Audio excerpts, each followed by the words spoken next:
محترم اساتذہ کرام اور طلبہ اعزاز، اللہ تعالیٰ کا شکر ہے جس اللہ نے ہمیں اس جگہ پر اکٹھا کیا ہے،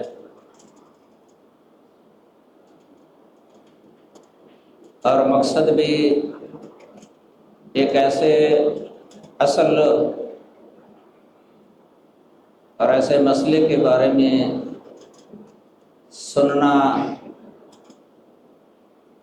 اور سمجھنا اور ایمان کے اندر اضافہ کرنا۔ اللہ تعالیٰ اسے قبول فرمائے اپنی رحمت کے ساتھ۔ یہ سب سے زیادہ اہم اصل ہے معرفت باری تعالیٰ۔ اللہ تعالیٰ کی معرفت سب سے زیادہ اہم ہے انسان کے لیے، کہ اپنے رب، خالق، مالک، مدبر اور رازق کی پہچان۔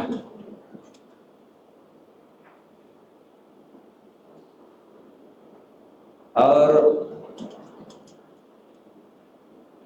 یہ بات یاد رکھیں، توحید کی بنیادی دو قسمیں ہیں۔ ایک توحید علمی کہلاتی ہے، علمی توحید۔ علمی کو خبری بھی کہا جاتا ہے، خبری۔ اور اس دوسری ہے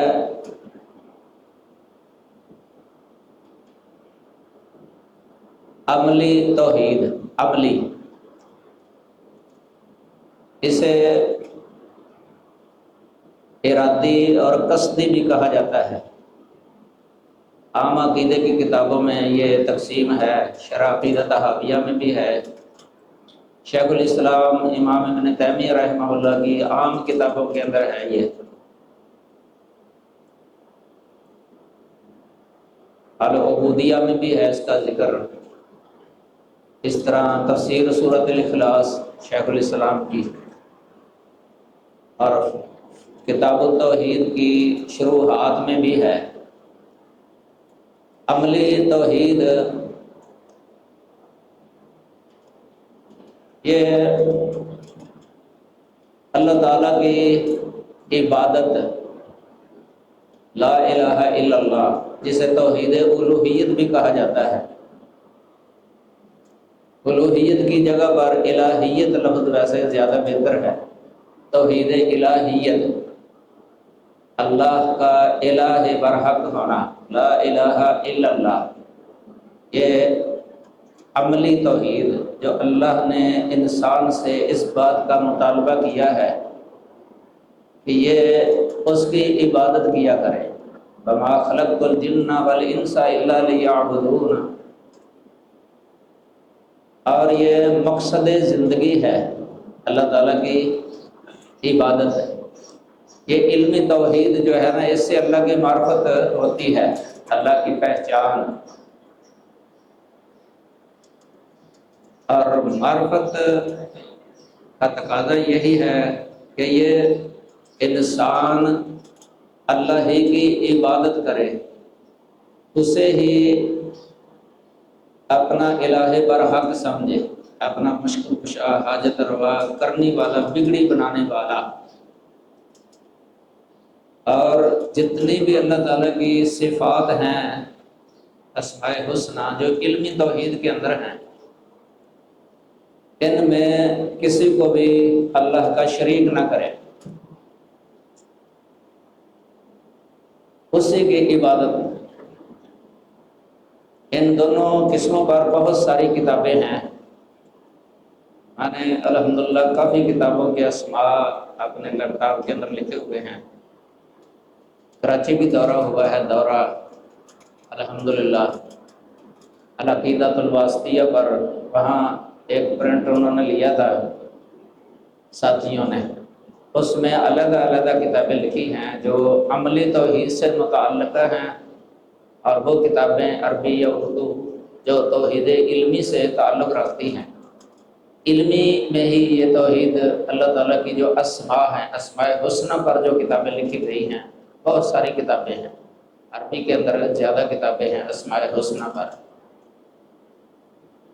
ہمارے عرب اہل علم، اہل سنہ، اہل الحدیث، سلفی حضرات، کبار علماء، انہوں نے اس دور میں بہت کام کیا ہے اس پر، توحید کو بڑا اجاگر کیا ہے۔ اور یہ اہل سنہ والجماعہ کا جو عقیدہ ہے، اس کو پہچاننا بہت ضروری ہے، اور اہل سنہ والجماعہ کی معرفت بھی ضروری ہے کہ اس سے مراد کیا ہے۔ سنت کے اطلاقات کافی ہیں، ان میں سے ایک اطلاق جب اہل سنہ کا لفظ بولا جاتا ہے تو یہاں سنت یہ بدعت کے مقابلہ میں لفظ استعمال ہوتا ہے۔ سنت اور بدعت یہ دونوں ضد ہیں ایک دوسرے کی، اور کلیہ ہے منطقی بھی کہ الضدان لا یجتمعان ابدا، کہ دو ضدیں کبھی اکٹھی نہیں ہوتی ایک ہی محل کے اندر۔ اگر بدعت ہے تو سنت نہیں، اگر سنت ہے تو بدعت نہیں۔ ایک اطلاق اس کا یہ ہے، سنت بدعت کے مقابلہ میں لفظ استعمال ہوتا ہے، اور ایک اطلاق اس کا یہ ہے کہ سنت کا لفظ قرآن پاک کے مقابل استعمال ہوتا ہے۔ جس طرح ہم کہتے ہیں کتاب و سنت، جو مسئلہ یا حکم شرعی کتاب اللہ سے معلوم ہوتا ہے، اس کے بارے میں کہا جاتا ہے کہ اس کا اصل جو ہے نا کتاب اللہ ہے، اصل سے مراد دلیل کتاب اللہ۔ اور جو سنت سے معلوم ہوتے ہیں مسائل احکام وغیرہ، تو وہاں لفظ بولا جاتا ہے کہ ان کا اصل سنت ہے۔ اس جگہ یہ سنت میں نبی صلی اللہ علیہ وسلم کی فعلی سنت، یعنی آپ کا عمل، آپ کے افعال اعمال یہ بھی داخل ہیں، اور آپ کے اقوال فرامین یہ بھی سنت میں داخل ہیں، یعنی جیسے حدیث کہتے ہیں۔ یہ فقہا کی اصطلاح ہے، یہ فقہاء حنفیہ خاص طور پہ وہ حدیث کا لفظ قولی جو حدیث ہوتی ہے اس پر بول دیتے ہیں، اور سنت کا لفظ یہ فعلی سنت پر بول دیتے ہیں کہ آپ کے افعال۔ لیکن اصول فقہ والوں کے نزدیک سنت اور حدیث میں کوئی فرق نہیں ہے۔ اصول فقہ اس طرح محدثین کے نزدیک بھی کوئی فرق نہیں ہے۔ مصطلح والے جو اصول حدیث اور مصطلح کی کتابیں ہیں، ان میں بھی حدیث اور سنت کو بطور مترادف اور تساوی نسبت دونوں کے درمیان تساوی نسبت ہے۔ ہر سنت حدیث اور ہر حدیث سنت یہ متفق ہیں، اور اہل حدیث کا بھی موقف یہی ہے۔ عام طور پہ علماء حدیث سنت اور حدیث میں کوئی فرق نہیں کرتے۔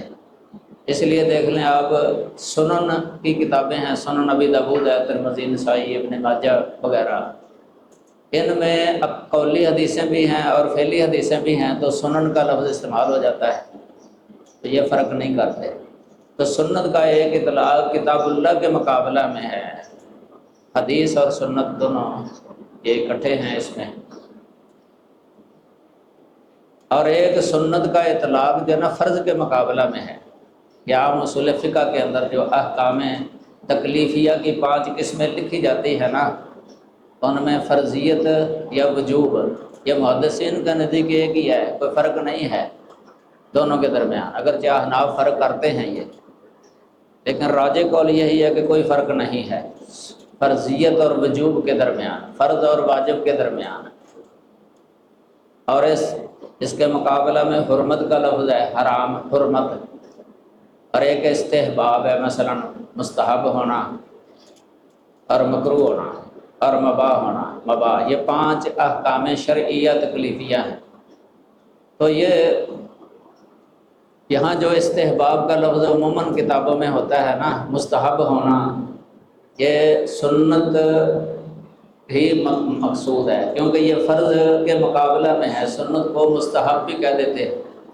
علامہ شوکانی رحمہ اللہ نے ارشاد الفضول کے اندر تفصیل لکھی ہے، انہوں نے کئی لفظ بولے ہیں، ندب اور استحباب، سنت، تتبع، نفل وغیرہ، یہ فرض اور واجب کے مقابلے میں لفظ استعمال ہوتا ہے۔ تو یہ یہاں جو عقیدے کی کتابوں میں سنت کا لفظ آتا ہے نا، عام طور پہ عقیدے کی کتابوں میں،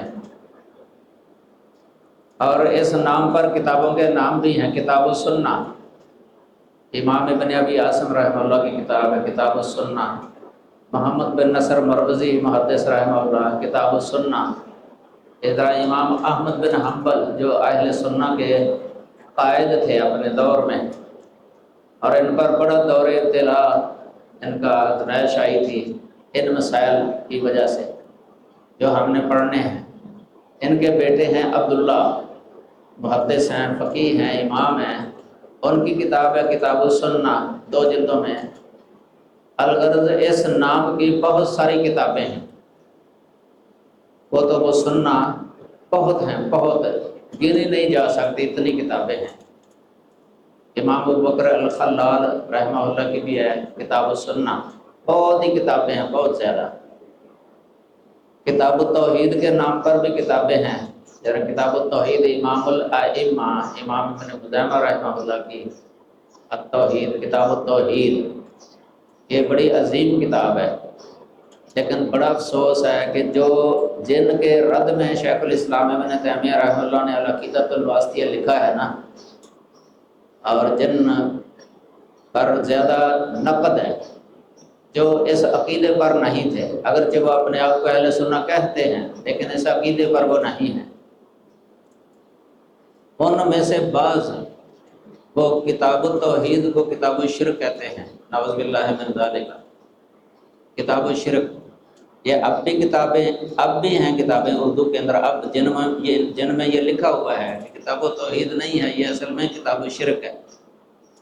ادھر ہی یہ کتاب چھپی ہے، وہ حافظ ابن تیمیہ، یہ علماء دیوبند کے نزدیک کا موقف، حافظ ابن تیمیہ کے بارے میں علماء دیوبند کا موقف، اس میں بھی یہ بات لکھی ہوئی ہے، کتاب التوحید یہ کتاب الشرک ہے۔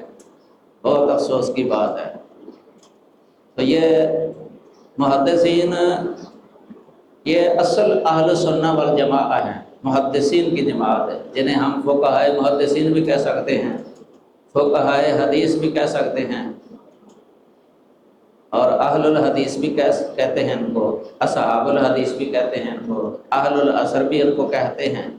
یہ ہیں اصل اہل سنہ۔ عقیدے کی کتابوں میں جب بھی اہل سنہ کا لفظ بولا جاتا ہے نا، یہی مراد ہوتے ہیں، یہی مراد ہوتے ہیں، اہل سنہ، اہل الحدیث، اصحاب الحدیث۔ یہ وہ لوگ ہیں جن کی وجہ سے نبی کریم صلی اللہ علیہ وسلم کی سنت محفوظ ہوئی ہے، اور بعینہ ہی اسی طرح ہم تک پہنچی ہے، جس طرح نبی کریم صلی اللہ علیہ وسلم نے عمل کر کے دکھایا، اور آپ کے فرابین انہوں نے حدیث کی کتابوں کی تدوین کے ذریعے وہ محفوظ کر لیا، سب کچھ محفوظ کر لیا۔ آپ کی قولی سنتیں، فعلی سنتیں، تقریری سنتیں، آپ کے اخلاق، آپ کے جو آداب، سب جو ہے نا، اس لیے ان کے نزدیک حدیث یا سنت کی تعریف جو ہے نا، ما اضیف الی النبی صلی اللہ علیہ وسلم من قول او فعل او تقریر او صفت خلقیہ او خلقیہ، یہ جامع تعریف ہے۔ فقہا تو حدیث قول کو ہی لیتے ہیں کہ وہی حدیث ہے، محدثین کے نزدیک حدیث لفظ کے اندر بڑی جامعیت ہے، بڑا شمول ہے، نبی صلی اللہ علیہ وسلم کی سیرت اور صورت، یہ اس لیے صحیح بخاری کے بارے میں کہا جاتا ہے عکس النبی صلی اللہ علیہ وسلم سیرتاً و صورتاً، یعنی نبی صلی اللہ علیہ وسلم کا عکس ہے، آپ کا آئینہ ہے، سیرت اور صورت کے اعتبار سے۔ حدیث کی کتابیں جو ہے نا اصل ہیں دین کو سمجھنے کے لیے، کتب السنہ حدیث کی کتابیں، اس طرح عقیدے کی کتابیں جو سلف صالحین نے لکھی ہیں۔ اہل الحدیث یہی وہ جماعت ہے۔ علی بن مدینی رحمہ اللہ فرماتے ہیں کہ اگر یہ نہ ہوتے، اصحاب الحدیث نہ ہوتے، تو ان لوگوں نے نبی صلی اللہ علیہ وسلم کی سنتوں کو محفوظ نہیں رکھنا تھا، عوام تک پہنچنے ہی نہیں دینا تھا۔ انہوں نے پھر مثال کے طور پر یہ لکھا کہ کیونکہ بدعات، یہ پہلے میں نے جو بتایا ہے نا، سنت کی ضد بدعت ہے یا بدعت کی ضد سنت ہے، تو اس جگہ پر یہ آپ یاد رکھ لیں، دنیا کے اندر، اس امت کے اندر عقدی بدعتیں پہلے ظاہر ہوئی ہیں، عملی بدعتیں بعد میں ظاہر ہوئی ہیں۔ یہ عملی بدعتیں جو ہے نا، یہ تو عموماً یہ صوفیاء کے ذریعے جو ہے نا دنیا کے اندر ظاہر ہوئی ہیں، صوفیاء کے ذریعے، ان کو بھی اہل البدع کہا جاتا ہے۔ اور عقدی بدعتیں جو ہے نا، یہ پہلے ظاہر ہوئی ہیں دنیا کے اندر، عقدی بدعتیں۔ یہ عقدی سے مراد اعتقادی، یعنی جن کا تعلق عقیدے کے ساتھ ہے، عمل کے ساتھ نہیں ہے۔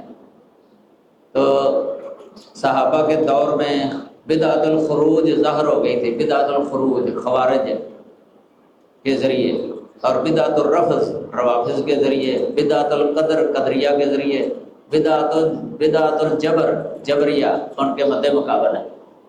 اور تابعین کے دور میں یہ کئی بدعات ظاہر ہو گئی، جہمیہ، مرجیہ، کرامیہ، معتزلہ وغیرہ، یہ فرقے بہت زیادہ ہیں۔ یہ ان میں سے کوئی بھی اہل سنہ نہیں ہے۔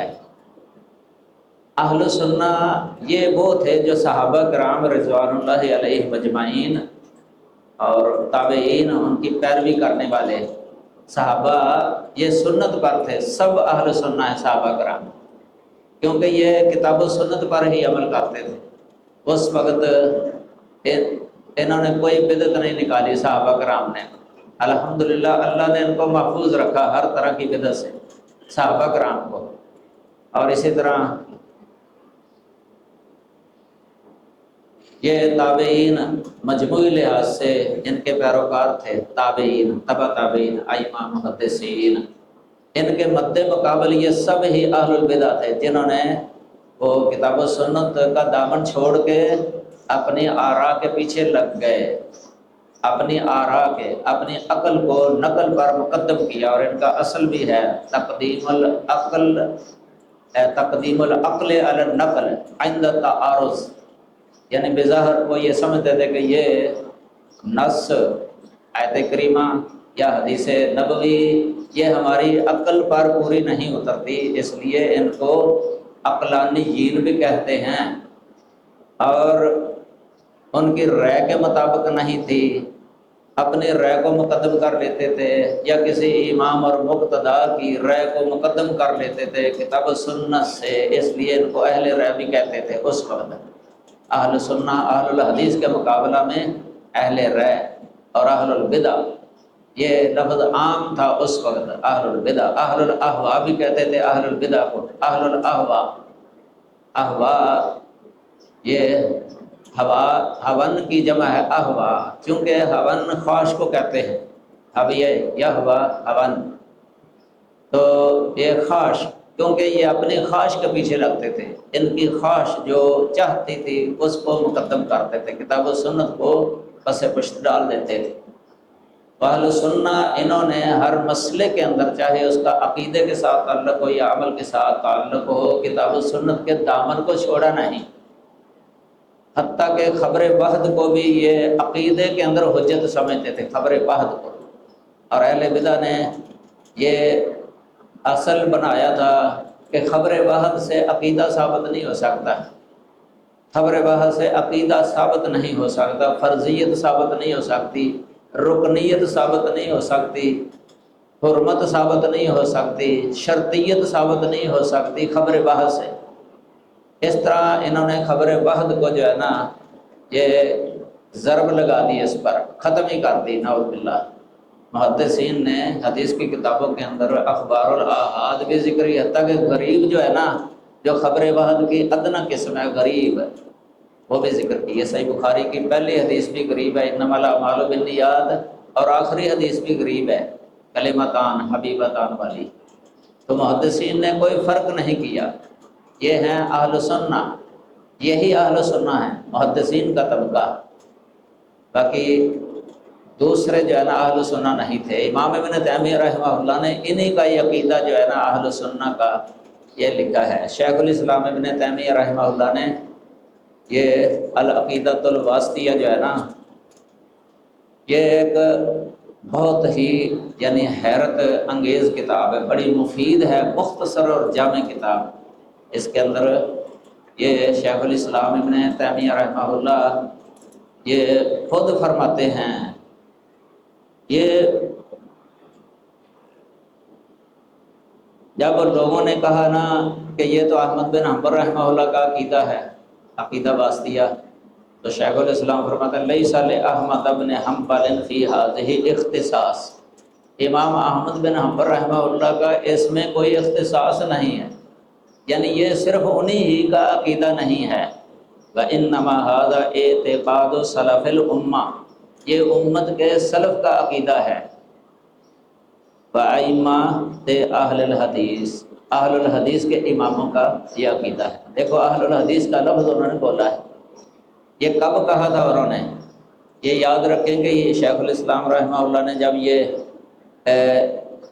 لکھا نا تو اس میں انہوں نے ان کے پاس ایک آدمی آیا تھا رضی الدین نامی، رضی الدین واسطی، یہ واسط شہر ہے بصرہ اور کوفہ کے درمیان میں، وہاں کا رہنے والا تھا، نسبتاً شافعی تھے لیکن سلفی عقیدے کو پسند کرتے تھے۔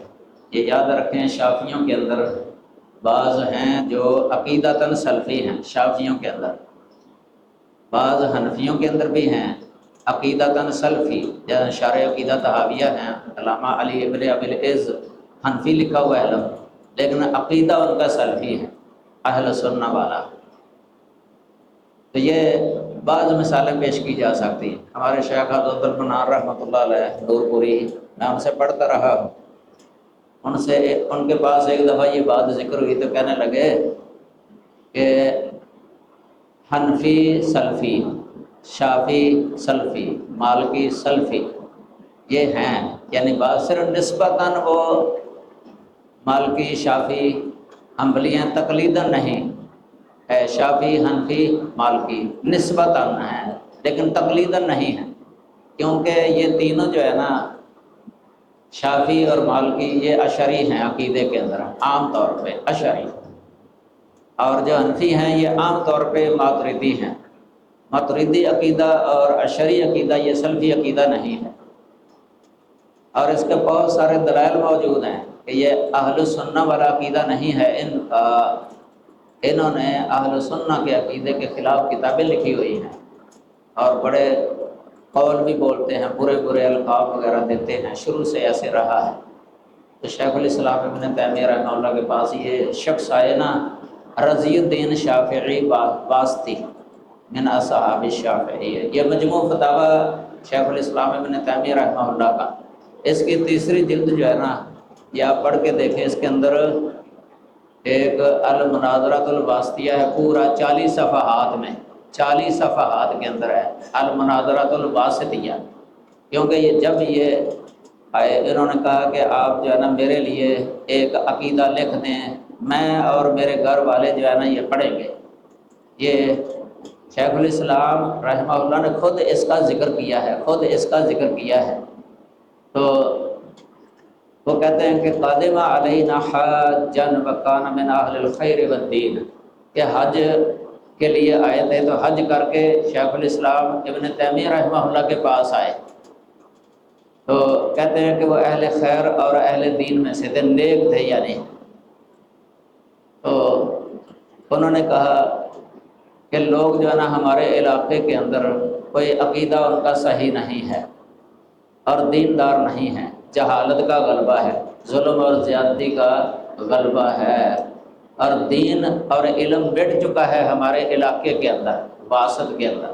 شیخ الاسلام فرماتے ہیں سألنی ان اکتب لہ عقیدۃ، اس نے مجھ سے سوال کیا کہ میں اس کے لیے ایک عقیدہ لکھ دوں، تکون عمدۃ لہ ولأہل بیتہ، یعنی وہ عقیدہ اس کے لیے اور اس کے گھر والوں کے لیے ایک عمدہ شے بن جائے۔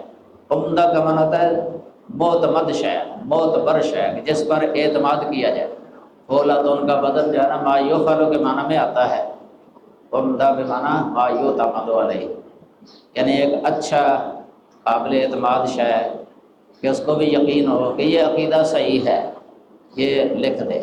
فرماتے ہیں فاستعفیت، تو میں نے معذرت کی، میں نے کہا قد کتب الناس عقائد متعددہ، کہ لوگوں نے، علماء نے کئی کتابیں لکھی ہیں عقیدے پر، تو فخذ بعض عقائد ائمۃ السنہ، آپ جو ہے نا کوئی سنت، جن میں سنت کے مطابق یعنی بالکل اہل البدع کے خلاف اہل سنہ نے جو کتابیں لکھی ان میں سے کوئی بھی آپ لے کے پڑھ لیں۔ فرماتے ہیں فَعَلَہَا فِي السُّؤَالِ، لیکن اس نے اصرار سے سوال کیا کہ نہیں، آپ جو لکھیں گے نا وہ میں پڑھوں گا، مَا أُحِبُّ إِلَّا عَقِيدَةً تَكْتُبُهَا أَنْتَ، یعنی آپ جو لکھیں گے نا وہ میں پڑھنا پسند کرتا ہوں۔ شیخ الاسلام پر اعتماد تھا ان کو، ان کے علم و فضل کی وجہ سے۔ فَكَتَبْتُ لَهُ هَذِهِ الْعَقِيدَةَ، تو میں نے اس کے لیے یہ عقیدہ لکھ دیا۔ وَأَنَا قَائِدٌ بَعْدَ الْعَصْرِ، میں عصر کی نماز کے بعد بیٹھا ہوا تھا، بیٹھے بیٹھے ہی لکھ دیا، ایک مجلس کے اندر ہی لکھ دیا۔ اتنا عبور ہے شیخ الاسلام ابن تیمیہ رحمہ اللہ کو، زبانی لکھا ہے، کوئی کتاب نہیں اس وقت دیکھی انہوں نے کہ اس سے وہ نقل کریں، زبانی ازبر تھی کتابیں امام ابن تیمیہ رحمہ اللہ کو، نصوص کتاب و سنت کی سندیں، ہر فن میں امام تھے رحمہ اللہ تعالی، حافظہ بڑا اللہ تعالیٰ نے دیا تھا ان کو، ہبہ تھا اللہ کی طرف سے، جو پڑھتے تھے ایک نظر جو یاد ہو جاتا تھا، سب بھی زبانی یاد تھا۔ تو ویسے یہ عقیدہ حمویہ جو ہے نا، اس عقیدہ واسطیہ سے کافی بڑا ہے، وہ بھی شیخ الاسلام نے عصر سے مغرب تک لکھا ہے، یا ظہر سے عصر تک۔ اس کے بارے میں انہوں نے خود فرمایا کہ میں نے ایک نماز ظہر سے لے کے نا عصر تک وہ لکھ دیا تھا، حالانکہ وہ اس سے وہ کئی گنا بڑا ہے۔ عقیدہ حمویہ الحمویہ، الفتویٰ الحمویہ الکبریٰ، یہ بھی چھپا ہوا ہے، وہ بڑے، اس سے بڑی ہے وہ کتاب، تو وہ بھی ایک مجلس کے اندر لکھ دی تھی۔ اس میں اہل علم کے اقوال بھی لکھے ہیں، سلف صالحین کے، ائمہ کے، زبانی، سارے زبانی لکھ دیے تھے۔ اس میں اس طرح اقوال نہیں لکھے جس طرح اس میں زیادہ تر نصوص کا لحاظ کیا شیخ الاسلام نے، بجائے اس کے کہ اپنے الفاظ میں لکھیں۔ زیادہ تر جو اسماء و صفات کا مسئلہ ہے اس میں آیات ہی لکھ دی ہیں، احادیث ہی لکھ دی ہیں، جو صفات ان سے ثابت ہے، حدیثیں لکھ دی ہیں۔ کہ اگر کوئی اعتراض کرے گا تو یہی کہا جائے گا کہ اس نے آیت پر اعتراض کیا ہے۔ یہ بڑا حکمت والا کام ہے، حکیمانہ، کہ نص ہی ذکر کر دینا، یہ سب سے زیادہ قوی طریقہ ہے مسئلہ بتانے کا۔ کہ کوئی مسئلہ پوچھتا ہے تو نص ذکر کر دیتے ہیں۔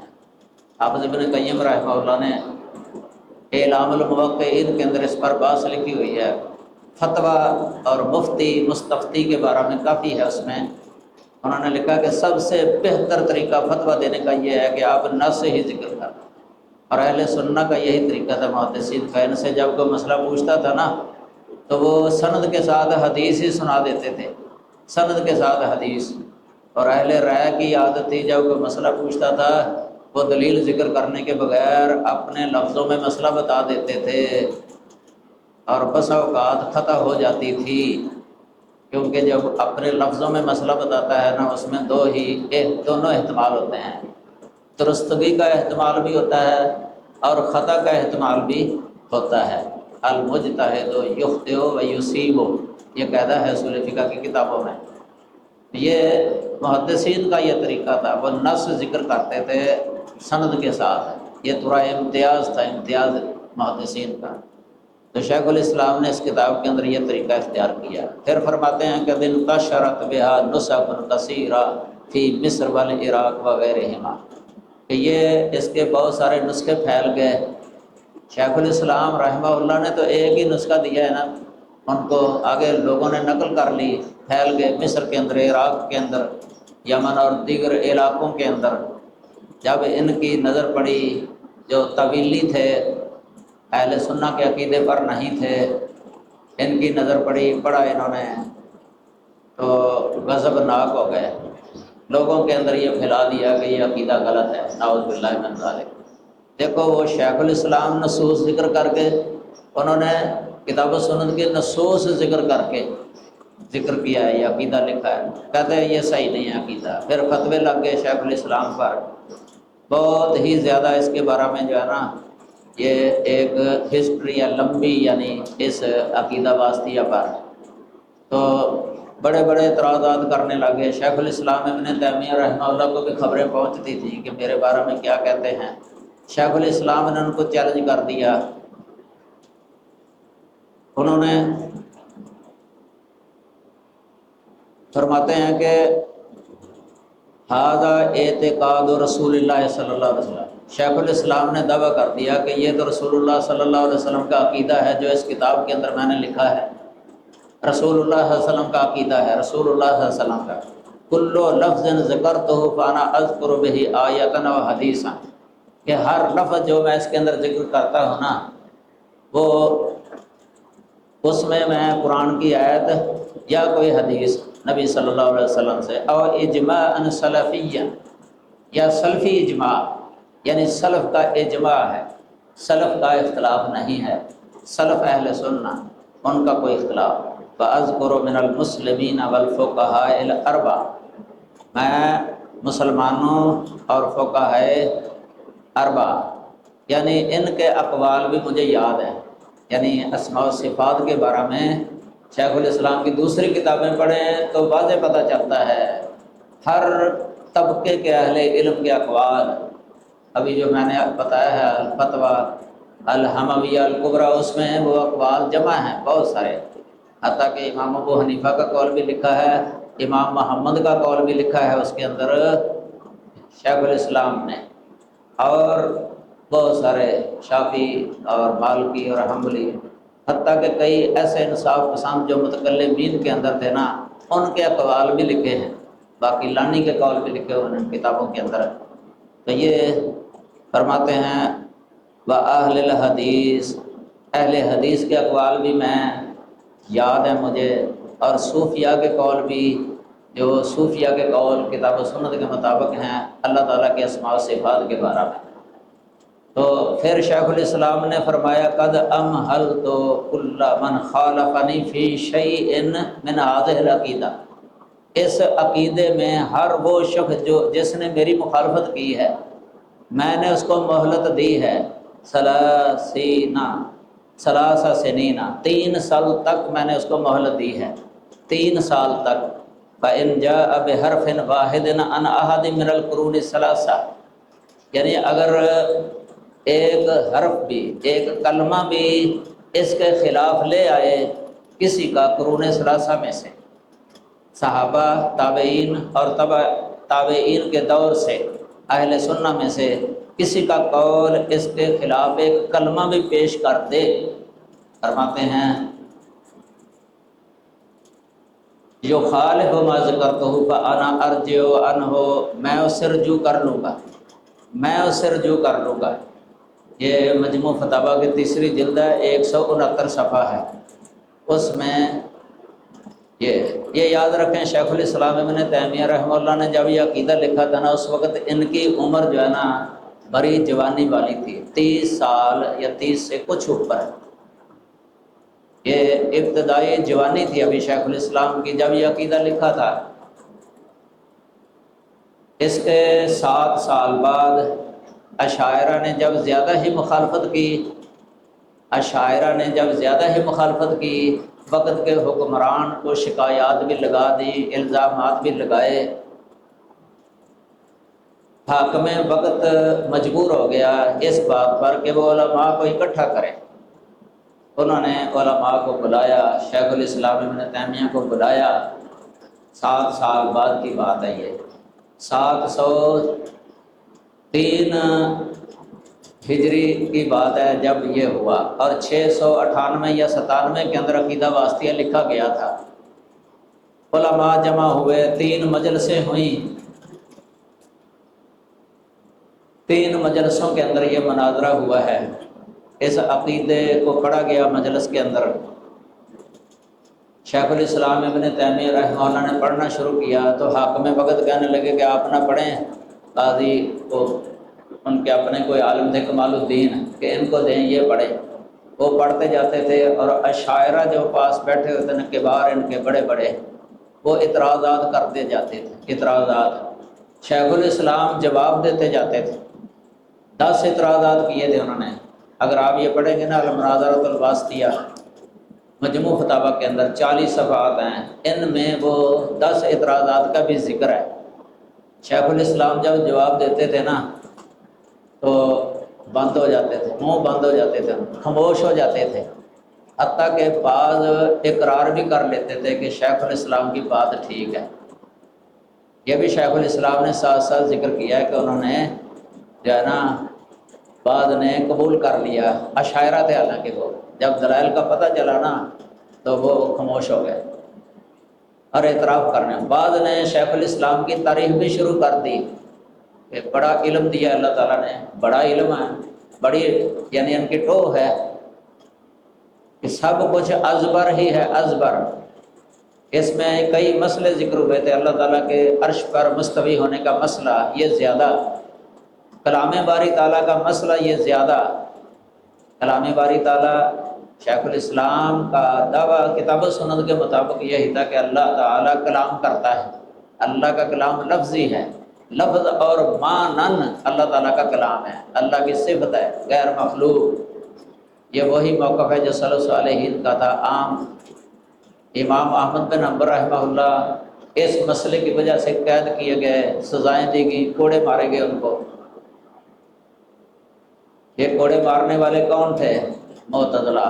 ان میں ایک قاضی احمد بن ابی دعاد، یہ فروع میں ویسے حنفی تھا لیکن اصول میں معتزلی، یہ بہت دشمن تھے امام ابن تیمیہ رحمہ اللہ کے، امام احمد بن حنبل کے اور شیخ الاسلام ابن تیمیہ کے، حتیٰ کہ امام بخاری کے بھی، جو اہل سنت تھے نا اس وقت محدثین، ان سب کے یہ دشمن تھے معتزلہ۔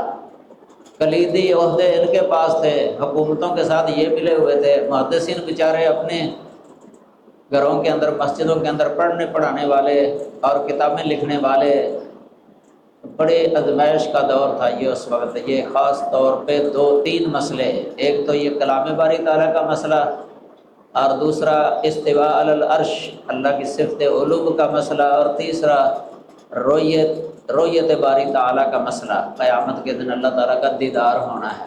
یہ 3 مسئلے زیادہ تھے۔ تو یہ محدثین پر بڑی ازمائش کا دور تھا یہ، بعض کو شہید بھی کیا گیا ہے۔ احمد بن نصر خزائی ان کو شہید کیا گیا، واسق باللہ، ہارون واسق باللہ عباسی خلیفہ، اس نے اپنے ہاتھ کے ساتھ خود تلوار کے ساتھ ان کا سر قلم کر دیا تھا۔ امام سیوطی نے لکھا تاریخ الخلفاء کے اندر وَكَانَ مِنْ أَهْلِ الْحَدِيثِ، یہ شہید ہونے والے اہل الحدیث میں سے تھے۔ یہ مسئلے بڑے ازمائش بنے ہوئے تھے محدثین کے لیے اس وقت۔ یہ محمد بن شجاع سلجی ہے، یہ بھی فروع کے اندر یہ حنفی تھا لیکن اصول میں معتزلی اور جہمی۔ اس نے محدثین پر الزام لگایا کہ محدثین اپنی طرف سے حدیثیں گڑھ لیتے ہیں، نعوذ باللہ۔ دیکھو محدثین جو کذاب راویوں کے نشاندہی کرنے والے ہیں، جرح کرنے والے ہیں، جرح تعدیل کے امام تھے اور حدیث کی حفاظت کرنے والے، ان پر الزام لگا دیا۔ امام عثمان بن سعید دارمی ہیں جن کی کتاب ہے کتاب الرد علی الجہمیہ، انہوں نے کہا کہ کوئی ایک مثال پیش کرے، کوئی ایک حدیث دکھائے جو محدثین نے وضع کی ہو۔ اتنا بڑا جھوٹ، اتنا بڑا جھوٹ۔ آپ اس کے بارے میں پڑھنا چاہیں تو اس کتاب میں بھی پڑھ سکتے ہیں۔ شیخ محدث العصر مولانا ارشاد اللہ قصری صاحب رحمہ اللہ حافظہ اللہ کی کتاب ہے یہ اعلاء السنن فی المیزان، یہ کتاب، اس میں ہے اس کا ذکر تفصیل کے ساتھ ہے۔ تو یہ اہل سنہ کا عقیدہ جو ہے نا، یہ ہے کتاب و سنت پر مبنی عقیدہ۔ تو امام ابن تیمیہ رحمہ اللہ فرماتے ہیں کہ جو بھی کوئی ایک کلمہ بھی لے آئے نا اس کے خلاف، جو میں نے اس عقیدے میں لکھا ہے، تو میں اس سے رجوع کر لوں گا، اگر وہ ثابت کر دے کہ یہ خطا ہے میں رجوع کر لوں گا۔ یہی اہل حق کی نشانی ہوتی ہے، رجوع کر لینا۔ تو الرجوع الی الحق خیر من التمادی فی الباطل، یہ شیخ الاسلام ابن تیمیہ کا قول ہے یہ، یعنی حق کی طرف رجوع کر لینا باطل میں اڑے رہنے سے بہتر ہے، بہت اچھا ہے۔ یہ اہل حدیث کا پورا امتیاز یہ ہے کہ یہ حق کی طرف رجوع کر لینے والے ہیں، اڑے نہیں رہتے۔ شیخ الاسلام فرماتے ہیں وَعَلَيَّ أَنْ آتِيَ بِنُقُولِ جَمِيعِ الطَّوَائِفِ عَنِ الْقُرُونِ الثَّلَاثَةِ، کہ میرے ذمے ہے کہ میں جو ہے نا نقلیں پیش کروں، اقوال پیش کروں ہر طبقے کے اہل علم کے، قرون ثلاثہ سے، صحابہ، تابعین، تبع تابعین، توافق ما ذکرتہ، جو میں نے اس میں ذکر کیا ہے وہ اقوال اس کے موافق ہوں گے، یعنی موافق، مخالف نہیں بلکہ موافق، پھر ہر طبقے کے اہل علم سے۔ تو یہ بھی جلد نمبر 3 ہے، مجموع فتاوی 35 جلدوں والا جو ہے نا وہ مراد ہے، 169 صفحہ۔ تو یہ امام ابن تیمیہ رحمہ اللہ فرماتے ہیں جب امام احمد کا ذکر ہوا نا واسطہ مناظرہ واسطیہ کے اندر، اشاعرہ جو تھے وہ مناظرین تھے، مناظر ان کے بدلتے جاتے تھے، شیخ الاسلام اکیلے ہی تھے، سب کا مقابلہ کر رہے تھے حق والے۔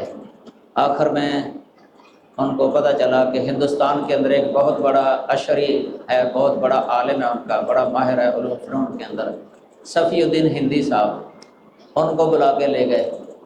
آخری مناظرہ ان کے ساتھ ہوا، اللہ تعالیٰ کی مدد سے امام صاحب نے اس کو بھی لاجواب کر دیا، حالانکہ شیخ الاسلام کی عمر اس وقت جوانی کی تھی اور وہ بڑی عمر کے تھے، بزرگ تھے، وہ بھی لاجواب ہو گئے۔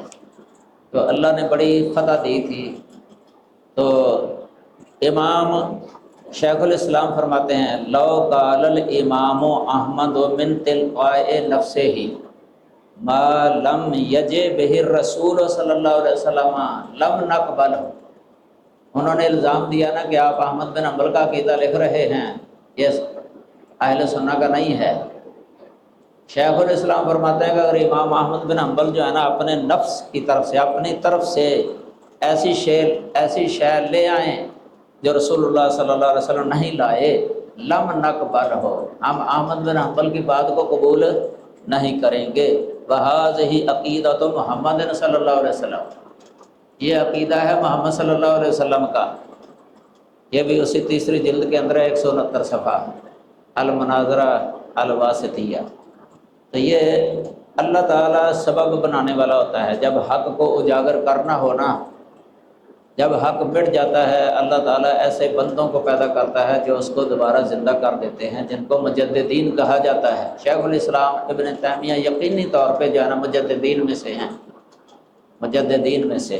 سنن نبی داؤد کے اندر روایت آتی ہے، عون المعبود کی 4 جلد میں مجدد پر بڑی تفصیلی بات لکھی ہوئی، ان اللہ یبعث لہذه الامت علی راس کل 100 سنہ من یجدد لہا دینہا، اس پر باس ہے کہ شیخ الاسلام یقینی طور پر مجددین میں سے ہیں۔ انہوں نے سلفیت کے اندر جو اہل سنہ کا عقیدہ ہے اس کے اندر ایک روح پھونک دی، دوبارہ زندہ کر دیا، اجاگر کر دیا، پھیلا دیا۔ شاگرد تیار ہو گئے ان کے بڑے بڑے، انہوں نے آگے کام کیا، بالخصوص حافظ بن امام ابن قیم رحمہ اللہ، انہوں نے بہت ساری کتابیں لکھی، کھول کے لکھی۔ اجتماع الجیوش الاسلامیہ علی غزو المعطلۃ الجہمیہ، یہ پڑھ کے دیکھ لیں، اس میں سارے قول جمع مل جاتے ہیں ہر طبقے کے اہل علم کے، پرانی آیات بھی ہیں، احادیث نبویہ بھی ہیں، اللہ تعالیٰ کی صفت علو اور استواء علی العرش کے بارے میں۔ اس طرح امام ذہبی رحمہ اللہ جو دوسرے شاگرد ہیں ان کی کتاب ہے العلو للعلی الغفار، کتاب العلو للعلی الغفار، اس کتاب کا اختصار بھی کیا ہے شیخ محدث ناصر الدین البانی رحمہ اللہ فضیلت الشیخ۔ یہ مختصر سندوں کو حذف کیا ہے اور سندوں پر حکم ہے۔ تو یہ مقدمہ بھی بڑا تفصیلی لکھا ہے، بہت اچھا مقدمہ ہے اس کے شروع میں شیخ البانی صاحب رحمہ اللہ کا، العلوب مختصر العلوب پر، اور کوثری کا رد ہے، کیونکہ کوثری یہ اس دور کے جو ہے نا یہ جہمیہ کا جو طریقہ تھا اللہ تعالیٰ کی اسماء و صفات اور دیگر مسائل کے اندر ان کا بہت دفاع کرتے تھے۔ شیخ الامام البانی رحمہ اللہ نے ان کا بڑا رد لکھا ہوا اس کے اندر، بہت رد ہے۔ تو یہ اہل سنہ کا عقیدہ، ان کو اب بھی جو علماء ہیں ہمارے، یہ اہل الحدیث علماء سلفی جو علماء ہیں الحمدللہ اس کو دن بدن جو ہے نا پھیلا رہے ہیں، اور اعتراضات کے جوابات بھی، اور اس دور میں بہت ساری کتابیں لکھی گئی ہیں اس کو ظاہر کرنے کے لیے اور اس کو غالب کرنے۔ اور یہ بھی یاد رکھیں کہ حق جو ہے نا ہمیشہ غالب رہتا ہے، دلائل اور براہین کے ساتھ یہ غلبہ، باطل مغلوب ہو جاتا ہے، وہ پانی کی جاگ کی طرح مٹ جاتا ہے۔ تو یہ حق ہے۔ اس کتاب کی بڑی ہی اہمیت ہے، اس کی فضیلت اور اس کے مقام اور جو ہے نا مرتبہ مقام کے بارے میں اہل علم کے کافی قول ہیں، اہل علم نے لکھے ہوئے۔ تو یہ خلاصے بھی ہیں اس کے اپنے الفاظ کے اندر۔ یہ مذکرہ ہے شیخ محمد صالح عثیمین صاحب رحمہ اللہ کا مذکرہ عقیدہ واسطیہ پر، بڑا بہترین ہے۔ عناوین بھی، تین چیزیں ایسی ہیں جن پر شیخ الاسلام نے اتنی بحث نہیں کی، کیونکہ اس کے اندر بنیاد رکھی ہے شروع سے ارکان ایمان ستہ، جنہیں ایمانیات ستہ کہا جاتا ہے۔ یہ ہر مسلمان پر فرض ہے، ان پر اعتقاد رکھنا، بنیادی ہیں، یہ رئیسی ہیں، اساسی عقیدہ۔ ان تؤمن باللہ و ملائکتہ و کتبہ و رسلہ والیوم الآخر والقدر خیرہ و شرہ، یہ ایمان کے 6 رکن، اور حدیث جبرائیل میں ان کا ذکر ہے۔ اخبرنی عن الایمان، نبی صلی اللہ علیہ وسلم سے جبرائیل امین علیہ السلام نے کہا تھا کہ آپ مجھے ایمان کے بارے میں بتائیے، ایمان کیا ہے؟ تو آپ صلی اللہ علیہ وسلم نے یہ 6 رکن جو ہے نا ایمان کے یہ ذکر کیے تھے۔ شیخ الاسلام رحمہ اللہ نے اس عقیدے کی بنیاد ان 6 ارکان پر رکھی ہے، 6 ارکان۔ یہ اس کی شروحات بھی بہت زیادہ ہیں، یہ بعض نسخے ہیں، یہ جو درسی نسخہ ہے شرح عقیدہ واسطیہ کا جس پر علوی شیخ، ادھر بھی آپ کے جو نسخہ ہے نا اس پر شیخ علوی بن عبد القادر سقاف کی تعلیق حافظہ اللہ تعالی۔ تو یہ درسی جو نسخہ ہے شرح عقیدہ واسطیہ کا شیخ خلیل حراس رحمہ اللہ کا، تو اس کے شروع میں اس کی عقیدہ واسطیہ کی شروحات کا ذکر ہے، کافی شروحات ہیں اور بہتر سے بہتر شرح ہیں، دوسری سے بڑھ چڑھ کے۔ اور چونکہ یہ مختصر متن ہے، ہمارا وقت جو ہے ادھر اس میں خلاصہ اس کا پیش کیا جائے گا انشاءاللہ العزیز۔ اس کا خلاصہ میں نے بھی لکھا تھا آج سے 8 سال پہلے، لیکن کافی اختصار کے ساتھ زیادہ ہی اس دفعہ جو ہے نا کچھ اضافہ کیا تھا اس کے اندر، یہ میرے پاس موجود ہے۔ تو الحمدللہ کوشش کی ہے اس کو آسان سے آسان بنانے کی۔ شروع میں ایک ویسے تمہیدی طور پہ کچھ کلمات ہیں یہ عقیدے کے بارے میں، اسماء و صفات کے بارے میں۔ بعد میں شیخ الاسلام ابن تیمیہ رحمہ اللہ نے جو فرمایا ہے یہ ایمان باللہ، اس کے بارے میں ایمان باللہ کے اندر جو ہے نا یہ آ جاتا ہے لازمی طور پہ کہ اللہ کی ذات پر ایمان، اللہ کا موجود ہونا، ذات اللہ کی صفات ان پر ایمان، یہ بھی اس میں آ جاتا ہے۔ اللہ کے افعال پر ایمان، اللہ کے اسماء پر ایمان، اللہ کے الہ ہونے پر ایمان، یعنی معبود برحق ہونے پر ایمان۔ جو بھی اللہ تعالیٰ نے کتاب اللہ کے اندر یا اپنے رسول کی زبانی سنت میں جو بتا دیا ہے، اپنے بارے میں جو خبر دے دی ہے نا، یہ اس پر یقین رکھنا۔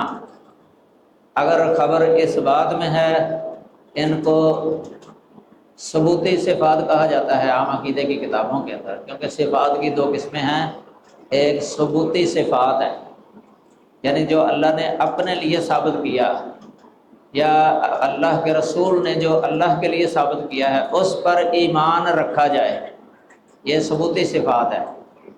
اور جس کی نفی کی ہے اللہ تعالیٰ نے اپنی ذات سے یا اس کے رسول نے اللہ کی ذات سے اس کی نفی کی ہے، اس کی نفی ہی کی جائے، انہیں صفات تنزیہ بھی کہا جاتا ہے، صفات تنزیہ۔ اور عام علم کلام کی کتابوں کے اندر ثبوتی صفات اور سلبی صفات لفظ بول دیتے ہیں یا عدمی صفات لفظ بول دیتے ہیں۔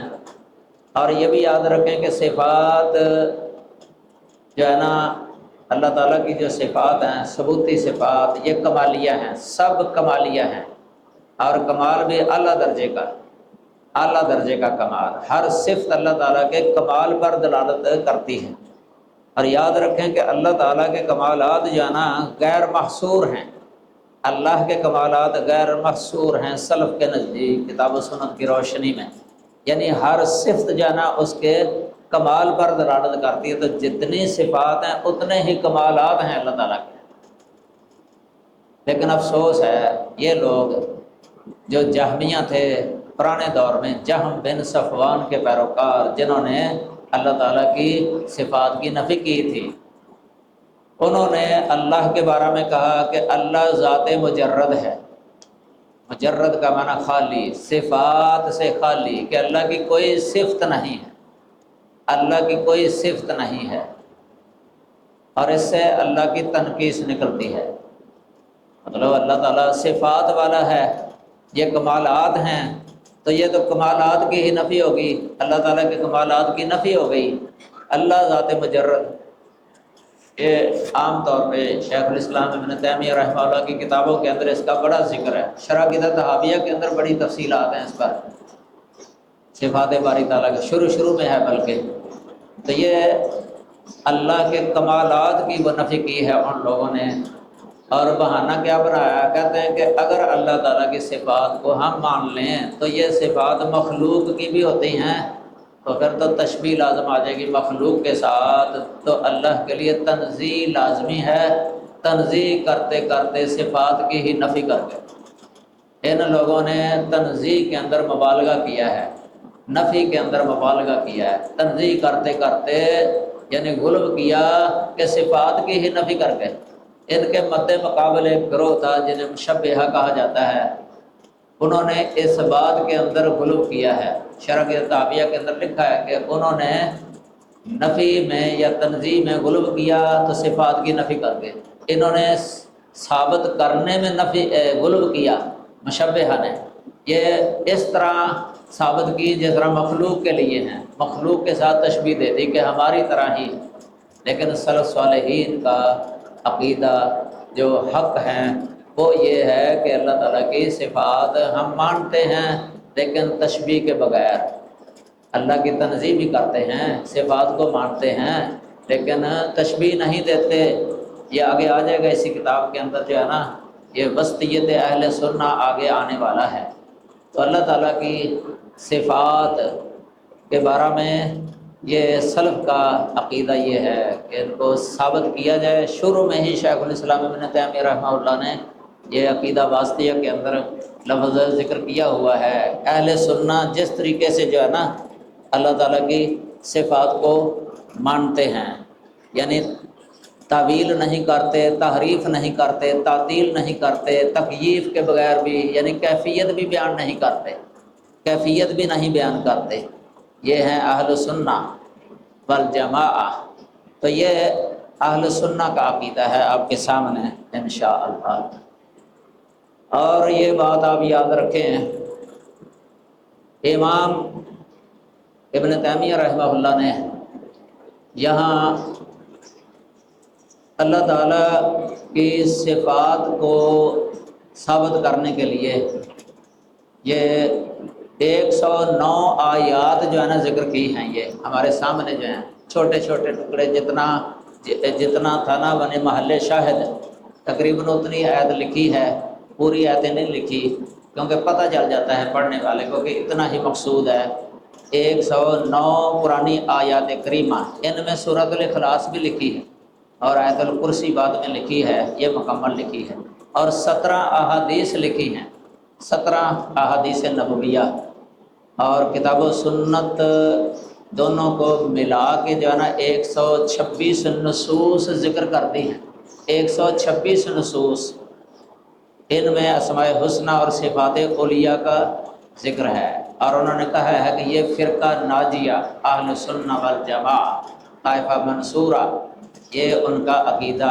ہے، ان کے عقیدے کے مطابق ہے۔ تو کتاب و سنت سے اس عقیدے کو مبرہن کیا ہے، اس لیے آیات لکھ دی ہیں اور ساتھ احادیث بھی لکھ دی ہیں، اور اسماء حسنہ میں سے 31 اسماء حسنہ کا ذکر کیا ہے، 31 اللہ تعالیٰ کے اسماء حسنہ کا ذکر کیا ہے۔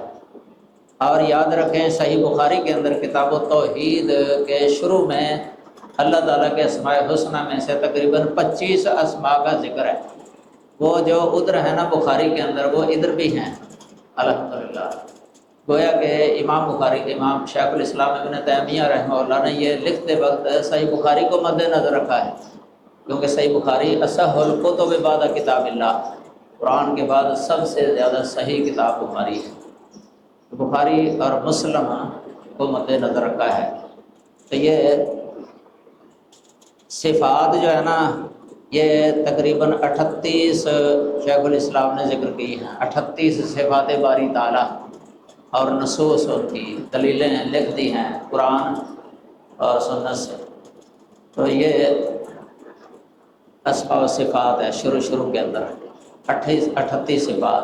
احادیث نبویہ کی روشنی میں 7 صفات کا ذکر کیا، وہ بعد میں ہے، پہلے آیات ہیں لکھ دی، ان کے بعد احادیث لکھ دی ہیں، جو حدیثوں کے اندر صفات ہیں قرآن میں نہیں ہیں، ان کا بھی ذکر کیا، کیونکہ اہل سنہ والجماعہ اس میں برابر ہی سمجھتے تھے کتاب و سنت کو، کتاب و سنت سے استنباط کرنا، مسئلہ اخذ کرنا، کوئی فرق نہیں تھا اہل سنہ کے نزدیک۔ تو یہ 7 صفات باری کا ذکر ہے، اور ان میں کچھ سلبی صفات بھی ہیں، بہرحال جو اسماء ہیں سب سے پہلے سورہ اخلاص، اس میں سب سے پہلے اللہ تعالیٰ کا نام ہے ذاتی اللہ، یہ اللہ، قل هو اللہ احد اللہ الصمد، یہ اللہ کا نام، یہ اللہ کے ساتھ مختص ہے، اللہ کے علاوہ کسی پر بولنا حرام ہے، بلکہ شرک ہے، شرک اکبر ہے اگر کوئی اللہ کسی مخلوق کو کہے اللہ، یہ شرک ہے، اللہ کی ذات میں شریک ہے، یہ ایک تو ہے نا صفات میں شریک، ایک ہے ذات میں شریک، اللہ کی ذات میں شریک ٹھہرانا یا صفات میں شریک ٹھہرانا یا اس کے افعال میں شریک ٹھہرانا یا اس کے اسماء جو مختص ہیں اللہ کے ساتھ ان میں شریک ٹھہرانا کسی کو، یا اللہ تعالیٰ کے استحقاق عبادت کے اندر کسی کو شریک ٹھہرانا، یہ ہے شرک اکبر۔ جس طرح توحید کی قسمیں ہیں نا، اللہ وحدہ لا شریک ہے اپنی ذات میں، اللہ وحدہ لا شریک ہے اپنی صفات میں، اللہ وحدہ لا شریک ہے اپنے افعال میں، اللہ وحدہ لا شریک ہے اپنے اسماء مختصہ میں، اور اللہ وحدہ لا شریک ہے اپنے استحقاق عبادت کے اندر۔ ایسے ہی شرک کی بھی اتنی ہی صورتیں بڑھ جاتی ہیں، شرک یہ سمجھنا بہت ضروری ہے۔ لفظ اللہ کے اندر اتنی جامعیت ہے، حافظ ابن قیم رحمہ اللہ نے لکھا ہے، اور فتح المجید کے اندر بھی قول نقل کیا ہے، یہ کتاب التوحید کی جو شرح ہے، اسم للذات، علم للذات الواجب الوجود، المستجمع جمیع صفات الکمال، المنزہ عن جمیع النقائص والعیوب، یعنی ایسا جامع اسم ہے، علم ہے، اللہ تعالیٰ کی ذات کے ساتھ خاص ہے، اور یہ اللہ کی تمام صفات اولیاء کو جمع کر لینے والا ہے، جامع ہے، تمام صفات اولیاء آ جاتی ہیں لفظ اللہ میں۔ اسی طرح اللہ تعالیٰ کے تمام اسماء حسنہ وہ بھی آ جاتے ہیں اس کے اندر، اور تمام عیوب اور نقائص سے نفی ہو جاتی ہے لفظ اللہ سے، اور یہی وجہ ہے کہ لفظ اللہ سب سے زیادہ استعمال ہے قرآن پاک کے اندر۔ لفظ اللہ 82 دفعہ ہے تقریباً، آپ دیکھ لیں الموجم المفارس لالفاظ القرآن، لفظ اللہ جہاں ہے نا لکھا تو اس کے نیچے تعداد لکھی ہے جتنی بار آیا ہے قرآن پاک کے اندر، 982 بار۔ تو اتنی جامعیت، اس لیے دعا میں عام طور پہ اللہم لفظ استعمال ہوتا ہے، اللہم ڈائریکٹ اللہ۔ کوئی ادنا سے ادنا مسلمان اس نے بھی اللہ تعالیٰ سے دعا کرنی ہو، گزارش کرنی ہو تو اللہم لفظ سے کر سکتا ہے، اللہم، کوئی واسطہ نہیں ہے درمیان میں، کوئی وسیلہ نہیں ہے۔ لوگ کہہ دیتے ہیں نا وسیلے کے بغیر اللہ سنتا ہی نہیں ہے، نعوذ باللہ، یہ غلط ہے، یہ غلط ہے۔ کوئی ثابت نہیں قرآن پاک کے اندر کسی جگہ پر بھی نہیں ہے کسی دعا کے اندر کہ کسی کا وسیلہ ڈالا گیا، یہ اللہ نے تعلیم دی ہے ہمیں دعا کرنا، اللہم اللہم۔ دوسرا لفظ ہے رب، ربنا آتنا، جس طرح ربی، یہ 2 لفظ ہیں، زیادہ تر عام طور پہ 2 لفظ ہیں، اللہ کے اسماء الحسنی ہیں۔ رب العالمین بھی اللہ تعالیٰ کا نام خاص ہے، رب العالمین جب ہونا اللہ کے ساتھ مختص ہو جاتا ہے، حالانکہ رب لفظ اکیلا آ جائے نا تو غیر اللہ پر استعمال ہو جاتا ہے، ارجع الی ربک کا جیسا ہی سورہ یوسف کے اندر ہے، مقید اضافی، لیکن رب العالمین اللہ کے ساتھ مختص ہے۔ اگر کوئی کسی اور کو کہے گا نا رب العالمین، یہ شرک اکبر ہے۔ اللہ لفظ اللہ کے ساتھ مختص ہے، الرحمن لفظ اللہ کے ساتھ مختص ہے، الرحمن، فتح الباری کے اندر بھی لکھا لا یطلق علی غیر اللہ تعالی، الرحمن، اللہ کے غیر پر بولا ہی نہیں جاتا الرحمن، کیونکہ رحمان میں جو رحمت کی وسعت ہے نا، اتنی وسعت ہے جو اللہ کے علاوہ کسی کے لیے ہو ہی نہیں سکتی، اس لیے اللہ کے علاوہ کسی پر بولا نہیں جا سکتا، اس لیے اس پر صلہ بھی نہیں آتا، مرحوم کا ذکر نہیں ہوتا الرحمن کے ساتھ، حالانکہ رحیم کے ساتھ مرحوم کا ذکر ہو جاتا ہے، بالمؤمنین رؤوف الرحیم، ان ربک بالناس لرؤوف الرحیم، دیکھ لو صلہ آ گیا ساتھ، بالناس بالمؤمنین، رحمان کے ساتھ صلہ نہیں آتا، اس میں اتنی رحمت اللہ ذی واسع رحمتہ کل شیء، یہ ہے الرحمن کہ جس کی رحمت ہر شے کو وسیع ہو۔ یہ رحمان کے اندر جو رحمت ہے اس میں اتنی وسعت ہے، حافظ ابن قیم رحمہ اللہ نے لکھا ہے کہ یہ رحمت اللہ تعالیٰ کی ذاتی صفت ہے، ازلی اور ابدی صفت ہے اللہ تعالیٰ کی، جو ازل ہی سے اللہ صفت رحمت کے ساتھ متصف ہے، یہ اس اعتبار سے ذاتی ہے، لیکن جو رحمت کرتا ہے اللہ تعالیٰ کسی پر یہ جو کرتا رہتا ہے، اس اعتبار سے اللہ رحیم ہے، اور یہ احاد کے اعتبار سے ان کے اندر حدوث ہے، لیکن یہ نو کے اعتبار سے یہ قدیم ہے صفت ہے۔ اس طرح دوسری صفات کو بھی سمجھا جا سکتا ہے، یہ شیخ الاسلام رحمہ اللہ نے کئی کتابوں کے اندر اس کا تذکرہ کیا ہے، یہ شیخ حسین صاحب رحمہ اللہ ان کی کتاب ہے القواعد المثلی، بہت بہترین کتاب ہے، فی اسماء اللہ، فی صفاتہ العلیٰ، فی اسماء اللہ الحسنی و صفاتہ العلیٰ، یہ بہترین قاعدے ہیں، ان کے اندر یہ بھی قاعدہ لکھا ہوا ہے، ایک ہی صفت ایک اعتبار سے ذاتی بھی ہوتی ہے اور دوسرے اعتبار سے وہ فعلی بھی ہوتی ہے، مشیت کے تحت ہونے کے اعتبار سے وہ فعلی ہوتی ہے، یہ کلام صفت ہے، مثلا اللہ تعالیٰ کی کلام صفت یا رحمت کرنا، یہ مشیت کے تحت بھی ہے، اس اعتبار سے فعلی ہے، اس لیے شیخ الاسلام نے رحمہ اللہ نے مجموع فتاویٰ کے اندر لکھا ہوا ہے، سلف کا قول لم یزل متکلما اذا شاء، اللہ ہمیشہ سے متکلم ہے لیکن اذا شاء، جب چاہے، ہمیشہ سے متکلم ہونا یعنی صفت کلام سے متصف ہونا یہ ذاتی صفت ہے، اور اس کا جس کے ساتھ چاہنا کلام کرنا یہ فعلی صفت ہے، اس اعتبار سے یہ مشیت کے تحت ہے، یہ کلیہ ہے۔ دوبارہ لفظ اللہ کے اندر بڑی ہی جامعیت ہے، اور دوسری صفت ہے، دوسرا اسم ہے الاحد، احدیت صفت، یہ بھی اللہ کے ساتھ خاص ہے، یہ اللہ کے اسماء مختصہ میں سے ہے، الاحد، یہ اللہ کے علاوہ کسی دوسرے پر بولنا جائز ہی نہیں ہے، حالانکہ واحد جو ہے نا بولا جا سکتا ہے، زید واحد مثلا کہہ سکتے، لیکن زید احد نہیں کہہ سکتے۔ احدیت صفت جو ہے نا جس میں اس نیت کا امکان ہی نہ ہو، یہ اللہ ہی کی ذات ہے کہ اس کے اندر جو ہے نا اس نیت کا امکان ہی نہیں ہے، نہ محال ہے نہ ممکن ہے، ازل ہی سے اللہ صفت احدیت کے ساتھ متصف ہے، یہ اور یہ بھی ایک قاعدہ ہے سلف کے قواعد میں سے کہ ہر اسم صفت کو متضمن ہوتا ہے، کل اسم یتضمن صفتا من غیر عکس، یعنی لیس کل صفت تتضمن اسما، یہ قاعدہ ہے۔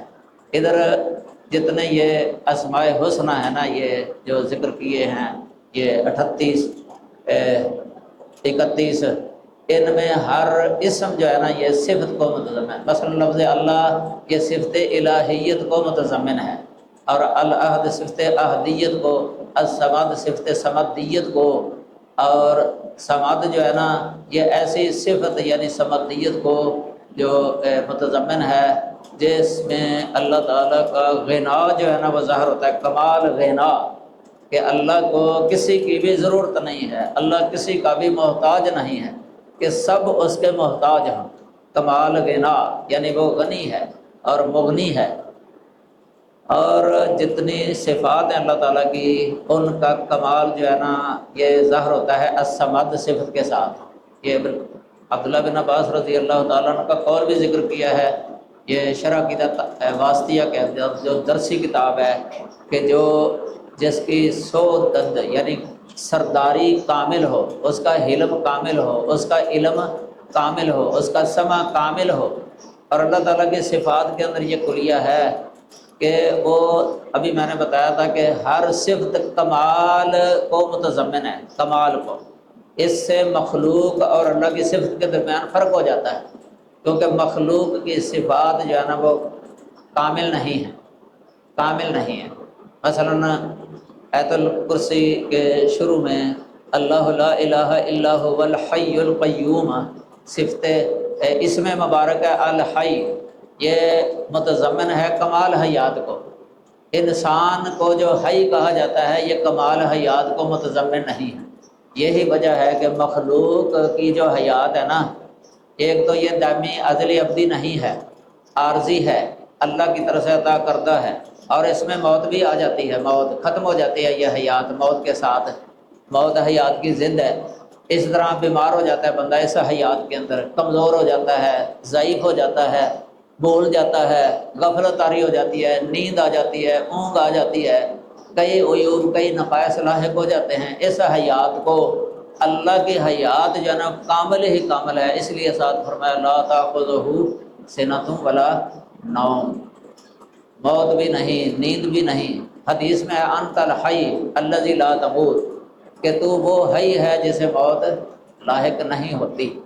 اللہ کی حیات ساری صفتیں اسی طرح سمجھ لینی چاہیے، علم ہے نا مثلا۔ اور ایک کلیہ یاد رکھ لیں کہ اللہ کی صفات میں کلیت کلیت آتی ہے، کلیت مخلوق کی صفت کے اندر کلیت نہیں آتی۔ علم ہے نا، ہم کہہ سکتے ہیں ان اللہ بکل شیء علیم، آگے نا کل بکل شیء علیم، لیکن مخلوق کے لیے یہ لفظ بول دینا کہ فلاں بکل شیء علیم، محمد صلی اللہ علیہ وسلم بکل شیء علیم، اس طرح یہ اللہ کی صفت میں شریک ٹھہرانا ہے، یہ ہے شرک۔ ادھر علی کل شیء شہید، علی کل شیء وکیل، علی کل شیء رقیب، بکل شیء علیم۔ تو یہ کلیت جو آتی ہے نا، اس سے فرق ہو جاتا ہے مخلوق کی صفت اور اللہ کی صفت کے درمیان۔ یہ جو کہتے ہیں نا تشبیہ لازم آتی ہے، مشبہہ، اور معتزلہ جو ہے نا یہ بھی پہلے مشبہہ بنتے ہیں، جب پہلے اپنی طرف سے کہہ دیتے ہیں ہاں صفت کو مانے تو تشبیہ لازم آ جائے گی، پھر اس کی نفی کر دیتے ہیں، تو یہ خود آپ پہلے مشبہہ بنے، کیونکہ انہوں نے اللہ کی صفت کو پہلے اسی طرح ہی سمجھ لیا جس طرح مخلوق کی صفت ہوتی ہے، حالانکہ سرے سے ہی یہ ان کی بنیادی یعنی یہ غلطی ہے، بنیادی سرے سے۔ سلف صالحین کہتے ہیں کہ مخلوق کی صفت کے مشابہ ہی نہیں ہے، لیسا کمثلہ شیء، اللہ کے مثل کوئی شے نہیں۔ سورہ شورى 11 نمبر آیت میں اللہ تعالیٰ نے تشبیہ کی نفی کر دی ہے، اللہ کی ذات کی مثل کوئی ذات نہیں، کسی کوئی ذات نہیں، نہ اس کی صفات کی مثل کوئی صفت ہے کسی کی صفت ہے، نہ اس کے فعل کی مثل کسی کا فعل ہے۔ تو اللہ تعالی وہ ہے لیس کمثلہ شیء۔ یہ اہل سنہ کا ایک بہت بڑا ہتھیار ہے جو اللہ تعالیٰ نے دیا ہے اہل سنہ کو، یعنی تشبیہ کی نفی کرنے کے لیے اور ان کا رد کرنے کے لیے۔ سب کا رد ہو جاتا ہے اس آیت کریمہ کے ساتھ، یہ اکثر عام کتابوں میں لکھی ہے، لیسا کمثلہ شیء وهو السمیع البصیر۔ دیکھو اس میں السمیع البصیر دو اسماء الحسنہ میں سے دو اسم بھی ذکر کر دیا اللہ تعالیٰ نے۔ اب پتہ چلا کہ السمیع ہونے میں بھی اللہ کی مثل کوئی نہیں، البصیر ہونے میں بھی اللہ کی مثل کوئی نہیں۔ یہ مشبہہ کا رد بھی ہو گیا، یہ السمیع البصیر کہہ کے نہیں لیسا کمثلہ شیء کہہ کے مشبہہ کا رد ہے، وهو السمیع البصیر کہہ کے معطلہ کا رد ہے، جہمیہ کا رد ہو گیا ہے۔ تو اللہ تعالیٰ میں کمال ہی کمال ہے، یہ کلیت۔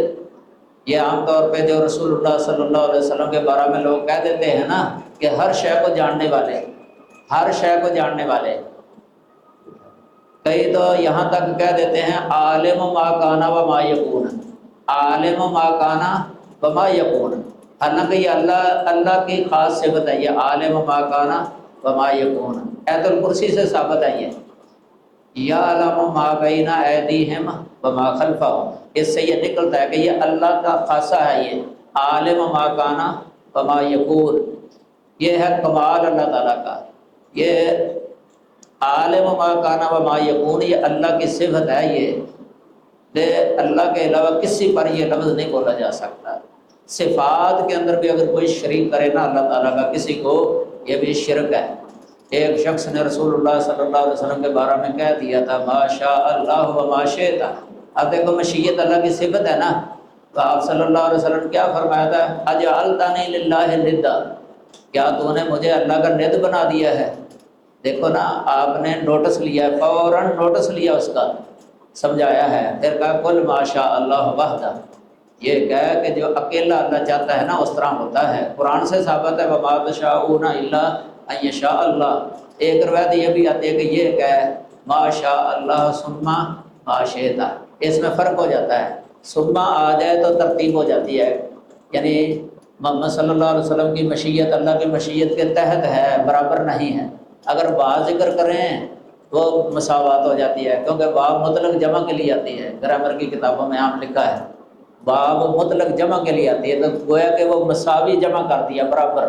ثم آپ نے اس لیے فرمایا تھا کہ ثم کے ساتھ فرق رہے گا، اللہ کی مشیت مقدم ہے، وہ پہلے ہے، بندے کی مشیت اس کے تحت ہے، اس لیے یہاں شرک نہیں ادھر شرک ہے، اس لیے فرمایا اجعلتنی للہ ندا۔ آپ تو فوراً نوٹس لے لیتے تھے، توحید کے خلاف کوئی بات کرتا۔ ایک لڑکی نے کہہ دیا تھا فینا نبی یعلم ما فی غد، آپ نے فرمایا دعی حاضر، یہ نہ کہہ، چھوڑ دے، قولی التی قلت تقولین، بخاری کے اندر حدیث آتی ہے۔ کیا کہہ رہی تھی؟ جو پہلے شعر پڑھ رہی تھی اپنے وہ قریش کی بہادری کے، فرمایا کہ وہی پڑھتی رہے، یہ نہ کہے۔ ابن ماجہ میں حدیث آتی ہے، یہی اس کے آخر میں اضافہ ہے فَإِنَّهُ لَا يَعْلَمُ مَا فِي غَدٍ إِلَّا اللَّهُ۔ یہ نوٹس لیا تھا آپ صلی اللہ علیہ وسلم نے، فوراً خاموش نہیں رہے، توحید کا مسئلہ تھا۔ اس لیے اللہ تعالیٰ کی صفات اور مخلوق کی صفات میں فرق کرنا چاہیے، چاہے رسول اللہ صلی اللہ علیہ وسلم کی صفت ہو یا فرشتے کی صفت۔ فرشتوں نے بھی کہہ دیا تھا لا علم لنا الا ما علمتنا، دیکھو فرشتے عالم الغیب نہیں ہیں، جنات عالم الغیب نہیں ہیں، اس کی دلیلیں موجود ہیں، مسلم شریف میں واضح حدیث آتی ہے، قرآن سے ثابت آتا ہے اللہ کانوا یعلمون الغیب ما لبثوا فی العذاب المہین۔ جنہوں نے خود کہا اگر غیب کا علم ہمیں ہوتا تو کبھی اتنی رسوائی والی سزا یا عذاب میں نہ رہتے۔ جب سلیمان علیہ السلام کی وفات ہو گئی تھی، علم غیب کی وہ نفی کر رہے ہیں اپنے سے، یہ اللہ کا خاصہ ہے، تو اس لیے اس سے اللہ تعالیٰ کے اسماء حسنہ ہیں، العلام، العلیم، عالم الغیب والشہادہ، یہ بھی اللہ کے اسماء مختصہ میں سے ہے۔ عالم الغیب والشہادہ یہ اللہ کا نام ہے، یہ خاص ناموں میں سے ہے۔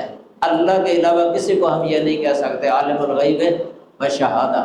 یہ الغیب اور الشہادہ پر الاستغراقی ہے، یعنی عالم جمیع المغیبات یا عالم جمیع الغائبات، مصدر ہے، اسم فاعل کے معنی میں کر لو یا اسم مفعول کے معنی میں، تو یہ احاطہ ہے، اللہ کے علم میں احاطہ ہے۔ لا یعزب عن ربک مثقال ذرہ ان اللہ لا یخفی علیہ شیء فی الارض ولا فی السماء۔ اللہ کے دیکھنے میں، اللہ کے جاننے میں اللہ کی قدرت اور تصرف رکھنے میں احاطہ ہے، ایک ذرے پر جو ہے نا اللہ تعالیٰ کا یعنی علم اور دیکھنا ہے۔ اس طرح آوازوں کے بارے میں بھی ایسے ہی ہے، ہر آواز کو سننے والا ہے اللہ تعالیٰ، چاہے آواز سری ہو، سری سے سری، سواء منکم من اسر القول ومن جہر بہ ومن هو مستخف باللیل وسارب بالنہار۔ یہ سورۃ الرعد میں فرمایا کہ اللہ کے لیے برابر ہی ہے، کوئی اونچی بولے، کوئی آہستہ بولے، کوئی آہستہ سے آہستہ بولے، کوئی اندھیرے میں ہو، کوئی روشنی کے، اللہ کو کوئی فرق نہیں ہے۔ یہ مخلوق کی یہ صفت نہیں ہے، یہ اگر کوئی مخلوق کی اس طرح کی صفت سمجھے نا تو یہ شرک ہے۔ بہرحال اسماء تو بہت زیادہ ہیں اللہ تعالیٰ کے، یہاں جو ذکر ہیں ان کے معانی سمجھنے کے لیے جو اسماء حسنہ پر کتابیں چھپی ہوئی ہیں، کوئی بھی آپ پڑھ سکتے ہیں، تو ان سے اللہ تعالیٰ کی معرفت ہوتی ہے۔ اللہ تعالیٰ کی معرفت ہوتی ہے اس اسماء اور صفات کے ذریعے۔ تو یہ ایسی معرفت ہے جسے یہ حاصل ہو جائے نا اللہ تعالیٰ کی اسماء و صفات کے ذریعے معرفت، تو اللہ کی خشیت جو ہے نا وہ دل میں پیدا ہوتی ہے اس کے ذریعے۔ انما یخشی اللہ من عبادہ العلماء، یہ حصر کے ساتھ اس لیے فرمایا کہ علماء جو ہے نا یہ اللہ تعالیٰ کی معرفت رکھتے ہیں اس کے اسماء و صفات کے ذریعے۔ خوف عام ہے، خشیت خاص ہے، یعنی ہر خشیت خوف ہے لیکن ہر خوف خشیت نہیں ہے۔ خوف جو ہے نا یہ عام لوگوں کے اندر بھی ہوتا ہے، خواص کے اندر بھی ہوتا ہے۔ خشیت ہو جائے تو خوف اس کے اندر آ ہی جاتا ہے۔ تو خواص جو ہوتے ہیں نا اہل علم جو اللہ کی معرفت رکھتے ہیں اس کے اسماء و صفات کے ذریعے، یہ خشیت والی صفت سے متصف ہوتے ہیں اللہ تعالیٰ کی طرف سے، تو یہ ہونی بھی چاہیے۔ آگے اللہ تعالیٰ کی جو ثبوتی صفات ہیں قرآن کے اندر بیان ہوئی ہیں وہ 38 ہیں۔ قرآن سے جو ذکر کی ہیں عقیدہ واسطیہ کے اندر، یہ صفت الہیت ہے، احدیت ہے، سمدیت ہے، الحیات الکاملہ، الحیوں سے جو ہے القیومیت، قیومیت دیکھیں یہ اللہ تعالیٰ کے ساتھ خاص ہے۔ یہ القیوم جس معنی میں اللہ کے ساتھ وہ اسم ہوتا نا، اس معنی کے اعتبار سے غیر اللہ پر بولنا ہی جائز نہیں ہے، جائز نہیں ہے۔ لیکن یہ صوفیوں نے جو ہے نا اصطلاحات بنائی ہوئی ہے، یہ تصوف کی کتابوں کے اندر یا اپنے پیروں بزرگوں کو ایک القاب رکھے القیوم، اسی معنی میں جس معنی میں اللہ کے لیے یہ استعمال ہوتا ہے یہ شرک بن جاتا ہے۔ کتابیں لکھی ہوئی ہیں باقاعدہ ان لوگوں نے قیوم پر، اور یہ ملفوظات ہے نا، دوسرا فتاوی رضویہ اس کے اندر لکھا ہوا ہے کہ جو اللہ کے علاوہ کسی کو القیوم کہتا ہے نا یہ کفر ہے۔ القیوم فتاوی رضویہ کے اندر لکھا ہوا ہے، اللہ کے علاوہ کسی کو القیوم کہنا یہ کفر ہے، یہ لکھا ہوا ہے۔ تو یہ اس طرح اللہ تعالیٰ کا علم ہے المحیط العظمت، یہ وہو العلی العظیم سے ثابت ہے صفت علو اور عظمت صفت، اور الحکمہ الکاملہ، الخبرہ الکاملہ، الرزق بمعنی الاعطاء، القوہ، السمع، البصر، یہ اللہ تعالیٰ کا دیکھنا، ارادہ، مشیت، محبت، اس طرح اللہ کا آنا، مجی، رضا، راضی ہونا، غضب، غصے ہونا، لعنت کرنا، ناپسند کرنا، اللہ کا چہرہ، اللہ کے ہاتھ بے مثل، اللہ کی آنکھیں بے مثل، اللہ کا دیکھنا، اللہ کی تدبیر کرنا، مکر، یہ بھی آیتیں لکھی ہیں وَمَكَرُوا اللہ۔ یہاں یہ بات یاد رکھیں، یہ ایک مکر ہوتا ہے اردو کے اندر، اردو میں اللہ کی طرف جو مکر کی نسبت ہے نا اس معنی میں نہیں ہے۔ مکر فریب دے دینا، کسی کو دھوکہ کرنا نہیں، یہ عربی کی اصطلاح اسلامی تدبیر کرنا، کسی کے خلاف خفیہ تدبیر کہ اس کو پتہ بھی نہ چلے، یعنی کوئی مجرم ہے وہ بھی کوئی تدبیر کر رہا ہے کسی کو نقصان کرنے کی، اسلام کو نقصان کرنے کی، ادھر اللہ تعالیٰ بھی تدبیر کر رہا ہے اس کے تدبیر کو ناکام بنانے کی، تو اللہ کی تدبیر غالب ہوتی ہے۔ واللہ خیر الماکرین، اور اس سے ماکر اللہ کا نام نہیں ہے۔ ابھی میں نے بتایا تھا کہ اللہ کی صفت ہے، یہ ضروری نہیں ہے کہ اللہ کی ہر صفت سے اللہ کا نام اخذ کیا جائے۔ ہاں اگر بولنا ہے تو خیر الماکرین کہہ سکتے ہیں، بِمَن یَمْکُرُ ساتھ لگا دیں، خیر الماکرین بِمَن یَمْکُرُ، اس طرح یہ اللہ کا اس طرح مثلا نزول اللہ کی صفت ہے حدیث میں، یہ ذکر ہے ادھر عقیدہ واسطیہ کے اندر صفت نزول، پچھلی راتی اللہ سمائے دنیا کی طرف نزول فرماتے ہیں، اس سے النازل اللہ تعالیٰ کا نام نہیں ہے، صفت نزول ہے، نازل اللہ کا نام نہیں ہے۔ تو یہ اس طرح عفو، یہ بھی اللہ تعالیٰ کی صفت ہے، عفو، مغفرت، یہ صفات کی قسم کی ہیں اہل علم نے، صفات جلالیہ اور صفات جمالیہ۔ صفات جلالیہ عظمت، شان، قہر، مثلا قہر، اس طرح کی یہ صفات جلالیہ ہے، اور اللہ کی پکڑ ہے، مثلا ان بطش ربک لشدید، یہ صفت ہے اللہ کی، یہ جلالی صفت ہے۔ اور جمالی عفو ہے، مثلا معاف کر دینا، بخش دینا، یہ اللہ تعالیٰ کی جمالی صفات ہیں، انہیں صفات اکرام بھی کہتے ہیں۔ صحیح بخاری کے حاشیے میں لکھا ہوا ہے آخری حدیث کی شرح میں، صفات جلال اور صفات اکرام، یہ اکرام والی صفت ہے عفو۔ اور قدرت جو ہے نا، یہ صفات جلالیہ ہے، مغفرت صفات جمالیہ، رحمت بھی صفات جمالیہ میں سے ہے۔ العزہ، عزیز اسی سے اللہ کا نام ہے، العزہ یہ صفات جلال ہے، جلال میں سے عزت۔ القرب، العلو، علو یہ اللہ تعالیٰ کی صفت ہے، یعنی مطلقاً ہر شے سے بلند ہونا۔ اس کی دو قسمیں ہیں، ایک ہوتا ہے علو ذات اور ایک ہے علو یعنی صفت کے اعتبار سے یا مرتبہ مقام کے اعتبار سے علو۔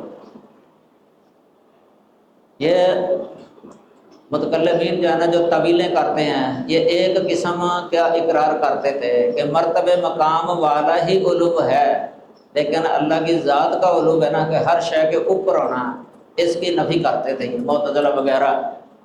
سلف صالحین نے دونوں قسموں کو تسلیم کیا ہے، کیونکہ نصوص ہیں، آگے آ جائے گا ویسے۔ تو اس طرح ایک خاص ہے استواء علی العرش، یہ بھی اللہ تعالیٰ کی صفت ہے، الاستواء علی العرش۔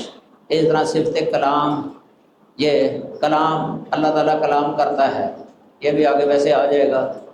ندا، ندا کا معنی ہوتا ہے ایسا کلام جو سنا جا سکے، آواز ہو جس کے اندر سنی جانے والی آواز۔ اور یہ تعویل کرنے والے کہتے تھے کہ اللہ تعالیٰ کا کلام جو ہے نا، یہ نفسی ہے، غیر مسموع ہے، غیر ذی صوت ہے، اس طرح ان کے عقیدے تھے۔ اور معنی واحد ہے، یہ بھی ساتھ بول دیتے تھے، نفسی معنی واحد۔ یہ معتزلہ کہہ دیتے تھے کہ اللہ تعالیٰ کا کلام مخلوق ہے، اللہ اپنا کلام پیدا کر دیتا ہے۔ اشاعرہ اور ماتریدی یہ کہتے ہیں کہ اللہ تعالیٰ کا کلام نفسی ہے، لفظاً اللہ معناً اللہ تعالیٰ کا کلام ہے، لیکن لفظاً اللہ تعالیٰ کا کلام نہیں ہے، لفظاً مخلوق ہے۔ اس لیے یہ قرآن پاک کے الفاظ کو یہ مخلوق کہتے ہیں، ان کی کتابوں میں عام لکھا ہوا ہے۔ قرآن کے الفاظ کہتے ہیں یا تو یہ جبرائیل کے الفاظ ہیں یا محمد صلی اللہ علیہ وسلم کے الفاظ ہیں۔ اگر اس کو عربی کے اندر تعبیر کر لیا جائے اللہ کے کلام کو، وہ قرآن ہے۔ اگر عبرانی میں تعبیر کر لیا جائے وہ تورات ہے۔ اگر سریانی میں تعبیر کر لیا جائے تو وہ انجیل ہے۔ یہ اشریوں کا، ماتریدیوں کا عقیدہ۔ اور کلابیہ ایک فرقہ ہوا ہے، عبداللہ بن سعید بن کلابی، وہ کہتے ہیں کہ اللہ تعالیٰ کے کلام سے نقل ہے، یہ حکایت ہے، اللہ کے نفسی کلام سے حکایت ہے۔ یعنی دوسرے لفظوں میں یہ سب کہتے ہیں کہ اللہ کلام نہیں کرتا، اللہ کلام نہیں کرتا، یہ غلط ہے۔ شرح عقیدہ طحاویہ کے اندر اس کا بہت رد لکھا ہوا ہے، کیونکہ کلام کرنا یہ کمال کی صفت ہے، کلام کرنا کمال ہے، کلام نہ کر سکنا یہ کمال نہیں ہے، یہ نقص کی صفت ہے۔ مخلوق کے اندر جو کلام نہیں کر سکتا، گونگا ہے مثلا، یہ عیب ہے کہ نہیں؟ عیب ہے۔ اور شیخ الاسلام نے ایک قاعدہ لکھا ہے، تدمریہ کے اندر بھی ہے، حمویہ کے اندر بھی ہے، یہ کہا کہ ہر وہ کمال جو مخلوق کے اندر کمال ہے، ہر وہ کمال جو مخلوق کے اندر کمال ہے، اللہ کی ذات اس کے بالاولیٰ ہی لائق ہے، اللہ کی ذات اس کے بالاولیٰ ہی لائق ہے۔ اور ہر وہ نقص جو مخلوق کے اندر نقص ہے نا، اللہ کی ذات بالاولیٰ ہی اس سے پاک اور مقدس ہے۔ یہ بھی قاعدہ ہے کلیہ۔ تو یہ کلام کر سکنا جو ہے نا، یہ کمال ہے۔ دیکھیں اللہ تعالیٰ نے موسیٰ علیہ السلام کی قوم کا رد کیا، جنہوں نے سامری نے وہ بچڑا بنایا تھا نا، وہ کلام نہیں کرتا تھا، تو اللہ تعالیٰ نے کیا فرمایا کہ ان کو اتنا بھی پتہ نہیں ہے انہ لا یکلمہم، کہ یہ ان کے ساتھ بات ہی نہیں کرتا۔ دیکھو الہ بنا لیا ہے، وہ بات ہی نہیں کرتا۔ اس سے کیا نکلتا ہے کہ الہ جو ہے نا بات کرنے والا ہے، الہ بات کرنے والا ہے، الہ بات کرتا ہے۔ موسیٰ علیہ السلام سے اللہ نے کلام کیا، جبرائیل سے کلام کرتا تھا، اہل محشر سے کلام کرے گا اور جنتیوں سے کلام کرے گا۔ جہنمیوں کے بارے میں بھی آتا ہے قال اخسؤوا فیہا ولا تکلمون۔ تو اس طرح کلام کرنا سلف کا قول ہے، لم یزل متکلما اذا شاء، اللہ کلام کرتا ہے، اس کا کلام لفظی ہے۔ صحیح بخاری کے اندر کتاب التوحید میں 36 ابواب قائم کیے ہیں، اس کے آخر میں امام بخاری رحمہ اللہ نے صفت کلام کو ثابت کرنے کے لیے کہ اللہ کا کلام لفظی ہے، اللہ کی صفت ہے، غیر مخلوق ہے۔ اس سے پھر قرآن کا ایک خاص مسئلہ، قرآن بھی اللہ تعالیٰ کا کلام ہے، اللہ کی صفت ہے اور لفظی کلام ہے۔ لفظاً اور معناً اللہ کی صفت ہے، اللہ کا کلام ہے یہ لفظاً اور معناً۔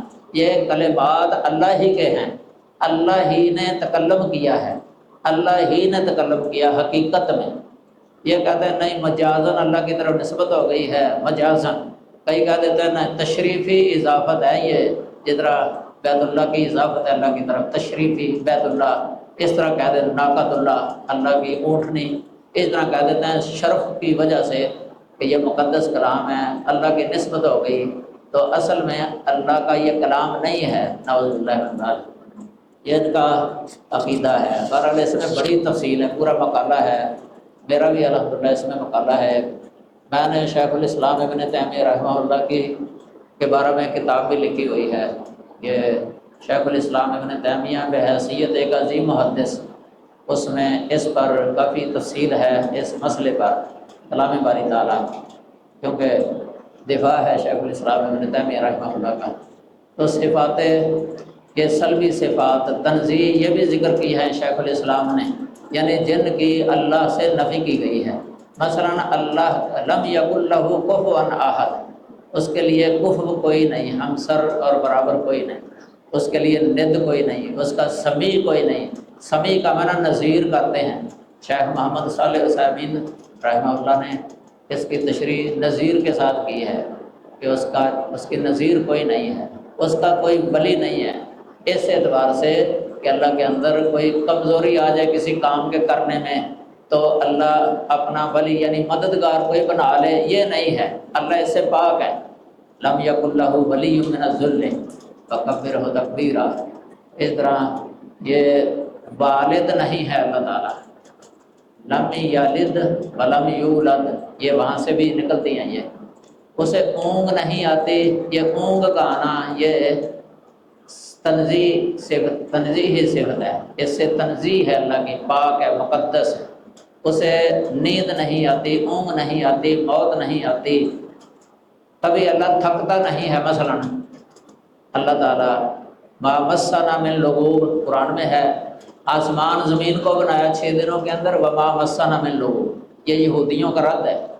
یہودیوں کی جو محرف یہ کتاب ہے نا بائبل جسے کہتے ہیں، اس میں اب بھی لکھا ہوا اس کے پہلے حصے میں کہ اللہ تعالیٰ نے ہفتے جمعے والے دن مخلوق کو پیدا کرنے سے فارغ ہو گیا تھا، نعوذ باللہ ثم نعوذ باللہ، اللہ تھک گیا تھا۔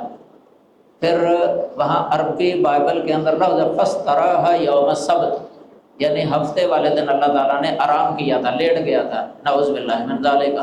اسی کا رد کیا ہے اللہ تعالیٰ نے اس آیت کریمہ کے اندر، وما مسنا من لغوب، یہ رد کیا یہودیوں کا۔